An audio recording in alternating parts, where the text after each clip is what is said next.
এসেছি পৃথিবীর সবথেকে বিপজ্জনক আইল্যান্ডে। কেন এমন আইল্যান্ডে আছি যেখানে কিলিং মেশিন ভর্তি? মনে হয় আমরা মরবো। Bye bye. এখন থেকে অফিসিয়ালি আমরা কাল অবধি আছি। এটা সত্যি, আমরা পৃথিবীর সবথেকে বিপজ্জনক আইল্যান্ডে সারা রাত কাটাবো। আর আমাদের প্রতি পদক্ষেপে থাকবে অজস্র সাপ।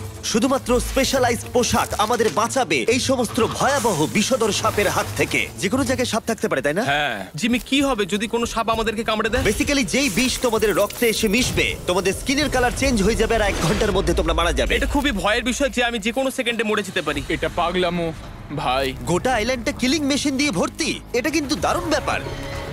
ওপর থেকে কিন্তু দারুণ লাগছে জায়গাটা। তুমি এখান থেকে পড়ে গেলে কিন্তু মরে যাবে। হ্যাঁ সেটা আমি জানি। সবাই খুব সতর্ক থেকো।